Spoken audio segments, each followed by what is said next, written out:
Hi guys, and welcome to the world of Beth.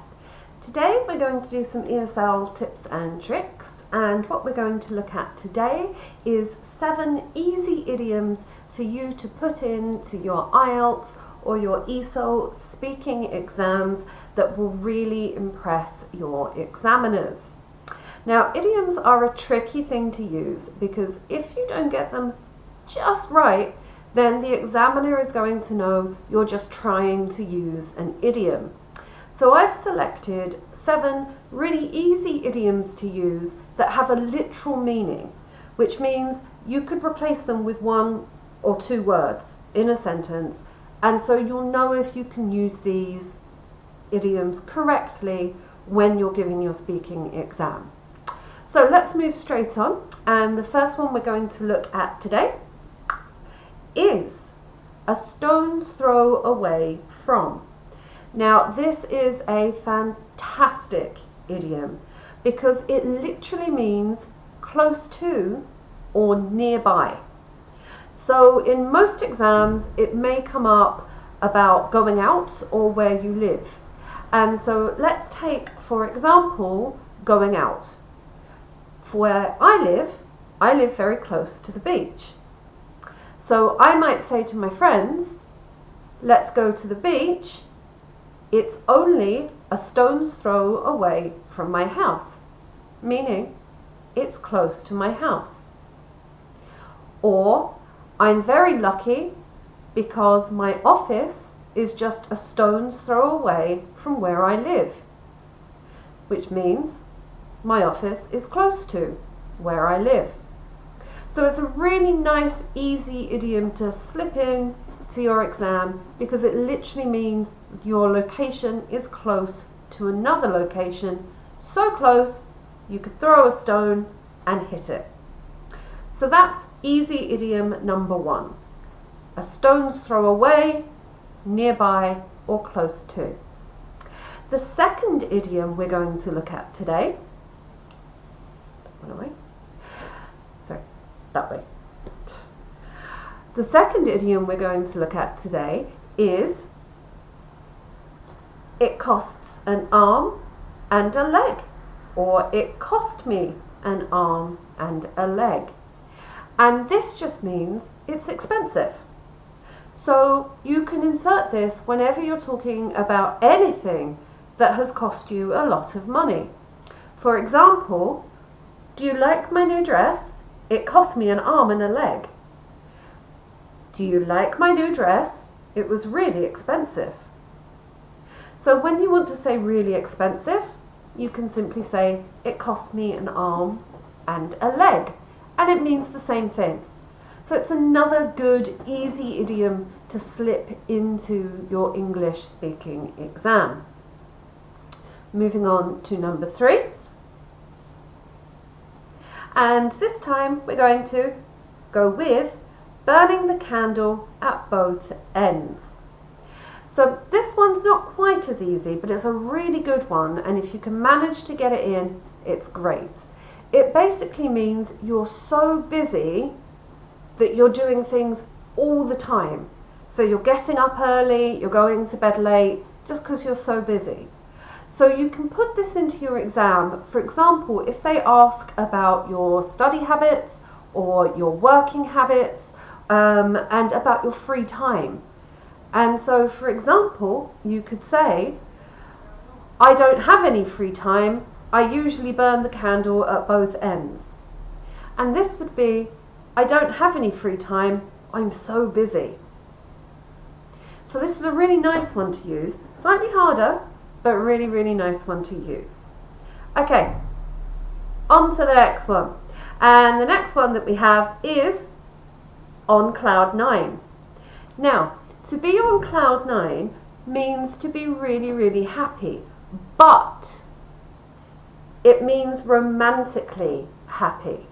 So for example, if you're talking about your partner, or you're talking about, for example, in IELTS Speaking Part 2, where you are asked to describe a memorable occasion, or in the speaking exam in the Esol B1 or B2, where you're describing a picture and you see a couple who are obviously in love or on a date, you could say they look like they're on cloud 9. Or if you're describing your own memory, I was on cloud 9. And this expresses romantic happiness. So, moving on with happiness, we're going to have over the moon. And over the moon simply means really happy. So I was over the moon when my Amazon delivery arrived on time. For once. Seriously, never ever before. One time. So when something makes you really happy, you can say I was over the moon. This is a really nice, easy way to describe just general happiness. But be sure that you remember the difference. Over the moon, general happiness. On cloud 9, romantic happiness. Okay, so on to the next one. And this is the opposite. Gets my goat. Something that gets your goat is something that makes you really angry. So instead of saying companies that continue to pollute water really make me angry, you can say companies who continue to pollute the water really get my goat. And it's a really lovely idiom that simply means that it makes you angry. So we've gone from being happy to angry, but gets my goat, one of my favourite idioms, especially for that g alliteration. It's a great one. I love that one. So, moving on. Last one, to paint the town red. So if you're in your exam and you're talking about your free time, so a lot of idioms are best used for free time conversations. Remember, idioms are very informal, so only use them in informal speech.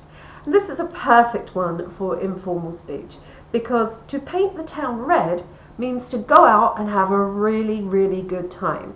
So again, for example, in IELTS Speaking Part 2, where they're asking you to describe a time where you had good fun, or a time when you went to a restaurant or a party or some occasion, or in the ESL exams where you're describing a picture of people out having fun, you can say they're really painting the town red, or we went out to paint the town red. Remember, all idioms with a verb, you can change the verb form. So to paint can be changed to they are painting. So those are our quick, easy 7 idioms to insert into your speaking, which will really help improve your score. One last thing. Don't use more than 2, maybe at the most 3 idioms when you're speaking in any speaking exam. Because if you think about it, in your native language, how many times a day do you use an actual idiom? Not that many.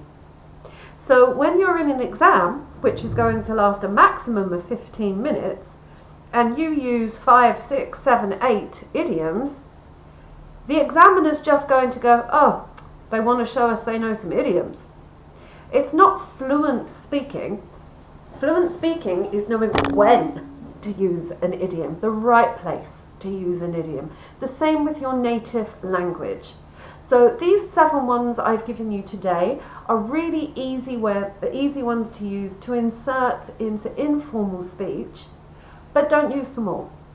Pick a couple, get used to using them, and make them part of your natural English use. That way, if you're coming up to an exam and you get a chance to use one, you know that you're using it correctly, the examiner will see that you're using it correctly, and it will come across as fluent instead of, I want to show how many idioms I know. And that you will not get extra marks for. But using them fluently and correctly, you will. So, I hope you've enjoyed today. If you have, please give a like and subscribe for new content every couple of days with new ESL tips and tricks. And if there's anything in particular you would like to see, leave a comment down below and I'll add you to my list of videos to make. So I hope you have a great day. Take care and I'll see you next time. Bye!